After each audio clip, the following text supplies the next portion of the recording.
Good morning all of you. आज हम रक्त परिसंचरण तंत्र के बारे में बात करेंगे। ठीक है, तो मानव फिजियोलॉजी मतलब मानव कार्यकी का ये 3rd या 4th चैप्टर है। तो मैंने शायद पाचन तंत्र, श्वसन तंत्र पढ़ा दिया है। तीसरा जो तंत्र है वो है रक्त परिसंचरण तंत्र, तो उसके बारे में बात कर रहे हैं हम। तो देखो, रक्त परिसंचरण तंत्र के अध्ययन को क्या कहते हैं? एंजियोलॉजी। इसके अध्ययन को क्या कहते हैं? एंजियोलॉजी कहते हैं।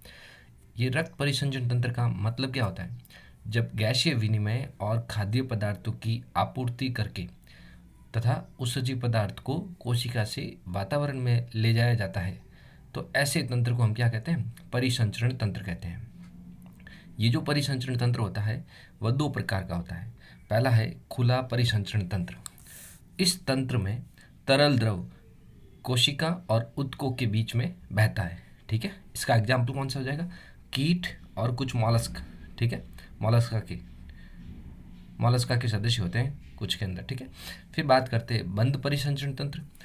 तो इसके अंदर जो तरल द्रव होता है वो बंद नलिकाओं के अंदर बहता है, जैसे मनुष्य है, ठीक है, या खरगोश है, मैमेलिया के सदस्य है जो भी। फिर बात करते हैं हम रक्त की। रक्त के अध्ययन को क्या कहते हैं? हेमेटोलॉजी कहते हैं। इसके जनक कौन थे? William Harvey. ठीक है, इसके जनक कौन से? मतलब रक्त परिसंचरण तंत्र का जनक कौन है? William Harvey. रक्त क्या होता है? रक्त तरल संयोजी उत्तक है। रक्त क्या है? तरल संयोजी उत्तक है तथा इसकी आधात्री को प्लाज्मा व कोशिकाओं को कणिकाएं कहते हैं। रक्त की जो आधात्री होती है उसे हम क्या कहते हैं? प्लाज्मा, जबकि कोशिकाओं को क्या कहते हैं? कणिकाएं कहते हैं। रक्त का भार शरीर के भार का 7 से 8% होता है। ठीक है, रक्त का भार कितना होता है? शरीर के भार का 7 या 8% तक होता है। रक्त की पीएच कितनी होती है? 7.4। ठीक है, इसकी श्यानता कितनी होती है? यह जल से 2.5 गुना गाढ़ा होता है। श्यानता कितनी होती है? जल से 2.5 गुना ज़्यादा गाढ़ा होता है। ठीक है, अब बात करते हैं हम रक्त की। तो रक्त के 2 भाग, पहला था प्लाज्मा, दूसरा था कणिका है। तो पहले बात करते हैं प्लाज्मा की। तो ये कितने प्रतिशत होता है? 55% होता है। तो रिमेनिंग कितने बच गए 100 में से? ये 55% प्लाज्मा है, तो 45% क्या होगी? कणिकाएँ होगी। ठीक है, ये जो 55% है इसमें से 90 से 92% क्या पाया जाता है? वाटर पाया जाता है, यानी जल पाया जाता है। ठीक है, इसका कलर कैसा होता है? हल्के पीले रंग का होता है। इसके अंदर कौन कौन से वर्णक पाए जाते हैं? बिलीरुबिन, कैरोटीन आदि वर्णक पाए जाते हैं। ठीक है, यह कुल रक्त का 55% भाग बनाता है। टोटल कितने? टोटल रक्त का कितना परसेंट? 55% भाग बनाता है। इसके अंदर एल्बुमिन, ग्लोब्यूलिन, खनिज लवण, प्रोथ्रोम्बिन, वसा, कार्बोहाइड्रेट, हिपेरिन आदि पाए जाते हैं। ठीक है, अब हम बात करते हैं इसका दूसरा पार्ट, वो कौन सा है? कणिका है। ये टोटल रक्त का कितना है? 45% होता है। ठीक है, रक्त कोशिकाओं की प्रतिशतता को क्या कहते हैं? रक्त कोशिका की प्रतिशतता को हेमेटोक्रिट कहते हैं। ठीक है, और इसे विंट्रॉप ट्यूब के द्वारा नापा जाता है। ठीक है, रक्त में 3 प्रकार की रक्त कणिकाएं पाई जाती हैं। रक्त में कितने?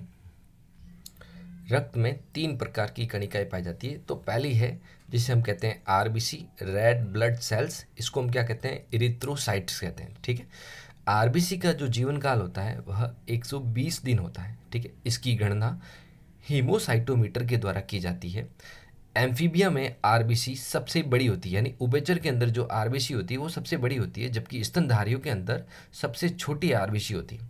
आरबीसी के अंदर केंद्रक और माइटोकॉन्ड्रिया नहीं पाई जाती। लेकिन ये जो स्तनधारी है उसमें से अपवाद स्वरूप कौन? ऊंट और लामा। ठीक है, ऊंट और लामा की आरबीसी के अंदर केंद्रक पाए जाते हैं।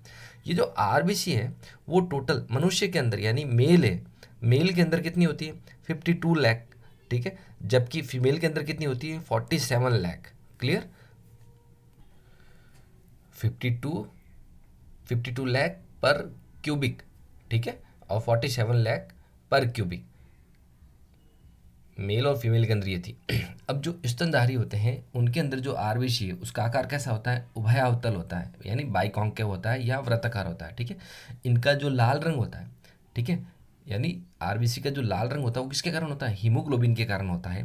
हीमोग्लोबिन क्या होती है? हीमोग्लोबिन एक क्रोमोप्रोटीन है जो 4 अणु हिम और 1 अणु ग्लोबिन से बनती है। इसका जो आणविक भार है वो 68,000 होता है, जबकि हीमोग्लोबिन की मात्रा मनुष्य के अंदर 15 ग्राम पर डेसीलीटर होता है। ठीक है, यानी 15 ग्राम पर डेसीलीटर होता है।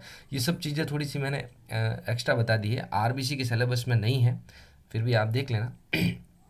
अब देखो, प्रत्येक हिम अणु में 4 पोरफायरिन वलय पाई जाती है। प्रत्येक हिम अणु में 4 पोरफायरिन वलय पाई जाती है, जो फेरस से जुड़ी रहती है, यानी Fe+2 से जुड़ी हुई रहती है।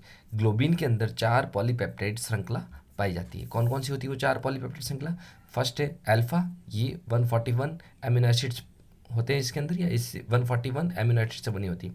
बीटा के अंदर 146, गामा के अंदर 146 और डेल्टा के अंदर भी क्या है 146 अमीनो एसिड होते हैं। ठीक है, हीमोग्लोबिन CO कार्बन मोनोऑक्साइड से अधिक बंधुता दिखाता है। आरबीसी का निर्माण यकृत और प्लीहा में होता है, जबकि वयस्क के अंदर आरबीसी का निर्माण अस्थि मज्जा में होता है।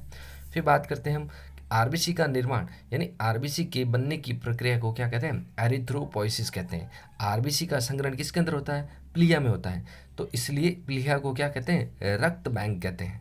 ठीक है, ब्लड बैंक किसे कहते हैं? प्लीहा को कहते हैं। क्यों कहते हैं? क्योंकि इसके अंदर आरबीसी का संग्रहण होता है। फिर जब आरबीसी में अत्यधिक वृद्धि हो जाती है तो इसे हम क्या कहते हैं? पॉलीसाइथेमिया कहते हैं। सेकंड की बात कर रहे हैं तो वो है डब्ल्यूबीसी, वाइट ब्लड सेल्स। ये कैसी होती है? रंगहीन, केंद्रक युक्त होती है। ठीक है, इनका जो जीवन काल होता है 4 से 5 दिन होता है, कुछ कुछ बुक्स के अंदर 10 दिन तक लिखा हुआ होता है। ठीक है, मनुष्य के अंदर ये कितने होते हैं? 7,000 प्रति घन mm होता है। ठीक है, आरबीसी और डब्ल्यूबीसी के बीच में कितना रेशियो होता है? 600:1। ठीक है, इनका निर्माण कहाँ पर होता है? अस्थि मज्जा में या लसिका ऊतकों के अंदर होता है। इनकी जो विशेष लक्षण है, इनके अंदर जो विशेष लक्षण है वो कौन सा है? इनके अंदर अमीबीय गति पाई जाती है।